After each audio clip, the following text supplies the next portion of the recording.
The Heartless CEO. Written by Yerun G. Chapter 1. Do I really need to dress up like this? Nicole complained to Danica while looking at her own reflection in the mirror in front of them. Danica nodded at her best friend with a wide smile. You look perfect. Her eyes are shining as she complimented her. Nicole pouted and she's not satisfied with what she's wearing. Her healthy breasts were almost bulging out. Aside from the long slit on the side of it that reveals her smooth and long leg with each step of the feet. It is also very fitted at her body. Oh, come on. You should get used to wearing this kind of dress. Remember, you're now working in a big company. Expect that there will be gatherings like the one we're going to. Danica has a point. She also can say no to her now because she is so indebted to her. She helped her get into a famous company. She does not know how her friend met the CEO of such a company. And up to this day, she is afraid to meet the man's sharp eyes. In her whole life, it was the first time that her mother praised her when she knew that she got into a company as an assistant of a manager. Danica doesn't want anyone, even her mother, to know that she was the one who helped her. Her friend knows how her own mother treats her. Her friend is ambitious and she admires her skills in obtaining what she wants in life. Even her parents admiring her. Her mother would often compare her to Danica and belittle her, but she never felt jealousy toward her friend. Instead, she supports her so she can achieve her goals easily. If they're talking about life status, her family is better than Danica's. She is mother's godchild. That's why she almost lived with them and became her mother's favorite. After they graduated from college, they separated for a few years. She doesn't know where did she go and what she did. Now, she is the girlfriend of a hostile CEO of a company. At her age of 22, she has never experienced being in a relationship yet. She is not that picky, but she liked no one among those who courted her. Danica is the same age as her, and according to what she knows, her boyfriend is 28 years old. The man allegedly became an orphan at a young age with his sister, so they were trained to handle their company as children. But is it really needed to wear something as sexy as this? You know that I'm not used and comfortable with this. Nicole continued to complain. She will just accompany Danica to attend the grand opening of her boyfriend's hotel in Makati. But with her look, her friend was the one who seemed to be the assistant between them. What's with you? Don't you trust my fashion sense? Danica sounded upset. That is not what I meant, Danica. Look at yourself compared to me. Nicole pointed at themselves in front of the mirror so she can see what she's talking about. Danica left eyebrows furrowed as she stares at themselves in the mirror. She is not blind to not see what's wrong with how they look today. But it is a part of her plan, and it's okay if she wouldn't look outstanding in the eyes of everyone. Do I look ugly? No! Nicole answered quickly because it seems that she offended her. She knows that she doesn't like it when her look is being criticized because whatever she wears suits her and she always looks pretty. Then, there's no problem. She smiled at Nicole and fixed her hair again. She also the one who styled it and curled the ends of her friend would look sophisticated. Nicole chose to stop arguing with her friend. They live together using her car. It is the first time to attend a grand event, though she is afraid to be separated from her friend's side. Danica, why did you bring her here? Rita whispered at her friend when she approached them. Danica smiled at Steven's sister. She was the reason why she became close to the young man, and she obviously dislikes her friend, Nicole, when she introduced her before. Nicole heard Rita's judgment of her look. That's why she doesn't like her look from the beginning. She looks like an antagonist who wants to appear better than her own friend. She has no idea why Rita despises her ever since they met. Nicole, excuse me as first. Smiling, she nodded at Danica and pretended that she hears nothing from Rita. When she locked eyes with Rita, she rolled her eyes after she examined her whole appearance. Why did you let that bitch to look better than you? Rita scolded Danica when they get away from Nicole. Rita, please. You know how indebted I am to her family, right?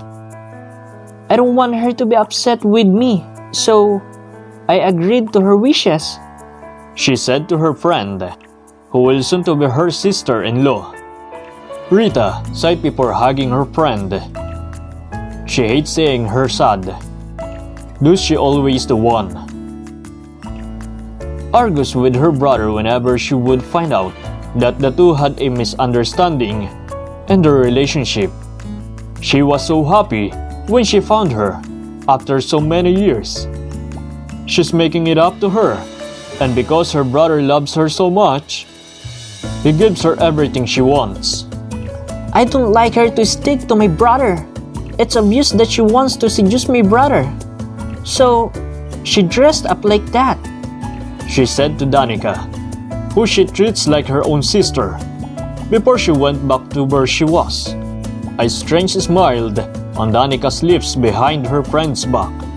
She quickly went back to Nicole and dragged her near Steven. Honey, congratulations. She kissed the young man's lips when she looked at her. She felt that he was surprised by what she did. She knows that what she did was like taking advantage of the situation. He's her boyfriend, but he is not showy in public about the relationship. You're really lucky with your girlfriend, Mr. Scout. The businessman, who Steven is talking to, praised them. Steven seemed to hear nothing and had no reaction to his business partner's comment. He looked at his girlfriend with a serious face in order not to embarrass her to those who are watching them. He then looked at Danica's companion, who is showing too much of her body. Nicole quickly averted her eyes from Steven when she met his intimidating stare. She felt embarrassed because it was obvious in his eyes that he was not happy with what she looks. Honey, do you still remember my friend? She's Nicole, and she's in the company. I know, Steven said indifferently, stopping Danica from saying more. Nicole is always the one she talks about when she's talking to his sister, and he's there as well. He did not know why she had to talk so much about her with his sister. When she asked Rita to accept her in their company, that's when he understood her motive. He could do nothing but accept her. In what he remembers, the woman requested to Danica to put her in a high position. But that was too much, and he did not allow it. It sees her as an attention seeker and ambitious woman. Danica never separated from her boyfriend even though he was talking to famous people in society. There are politicians and businessmen, and because she also needs friend support, Nicole needs to stay by her side. She's the one who talks to her friend when her boyfriend is not paying attention to her. Nicole couldn't help but stare into Steven's face as he talked to Danica. Even he's just in a side view, his elegance still dominates everything there. His pointed nose that matches his grim face is fascinating to look at. Add to that his lips, that are normally red and his thick eyebrows that also looks good with his eyes. Nicole blinked when she noticed that someone was watching her. Soon, Rita stepped close to where she was standing. My brother also taken. So, stop dreaming of him. Nicole looked at who spoke. Her forehead furrowed. She did not like her tongue's sharpness. Yes, Steven is a good looking, and she has a slight crush on him, but she never thought of liking him, nor taking him from her friend. I know. You became close with Danica because of an attention. I'm warning you. You'll have to fight me if you continue your ambition to get my brother's attention. If Danica doesn't see your true color, I'm different, Rita said arrogantly to Nicole. Nicole clenched her fist to stop herself from saying something unpleasant to Rita. She's her boss' sister and Danica's friend, so she's controlling herself. Besides, she's not her friend, so she wouldn't bother clean herself and her dirty mindset. I don't know what you're talking about. And I don't remember doing you bad deeds for you to treat me like this, she answered Rita calmly. Rita sneered and showed her that she wouldn't change her opinion of her. Her face and how she looks at her brother is enough for her to think that she's a gold digger. When Danica saw that her friend is talking to Rita, she immediately said goodbye to Steven to approach the two. Is there a problem? Danica asked calmly to Rita when she noticed that she's frowning. Rita smiled at her before she spoke. Nothing. I just entertained your friend while you were busy. It's a pity and she looks like an ugly duckling, she answered Danica sarcastically. Danica choked and suppressed the laugh that wants to get out of her mouth. She hemmed and looked at Nicole apologetically. Nicole smiled at her to let her know that she's fine. For her, she won't mind Rita's contempt. Hello, ladies! Sander greeted the three specially outstanding beauties. Rita rolled her eyes at the young man who approached them. He's a close friend of his brother, and he treats her only as a younger sister.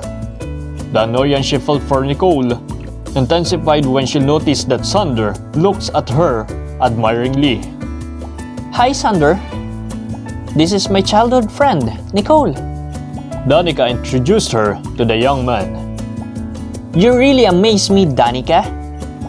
All your friends are beautiful. Sander switched his stares between the two ladies. He smirked when she looked at Rita and she rolled her eyes. Because beauty is contagious, Danica's joking response to Sander. Sander's laughter was contagious, so Nicole smiled as well. He's funny and has a strong sense of humor. But she noticed that Rita was even more annoyed with her when she talked to the young man, so she just distanced herself. She excused herself to them and used the bathroom. Steven followed the woman with his sharp gazes as she walked away from his best friend. Even other men who she passes by looks at her. It was as if she was deliberately swaying her hips while walking. She wore a long maroon dress up to her heels, but the slit of the side has almost reached the middle of her thigh. Nicole quickly leaned against the closed door after entering the bathroom. She has been uncomfortable with the men's scorching looks at her body. A fashion designer even offered her to be his model, but she refused, even though she has a good body shape. She does not brag about it. She now wants to regret why she agreed to Danica wanted. What she hates the most is attacking attention, especially of men. To be continued.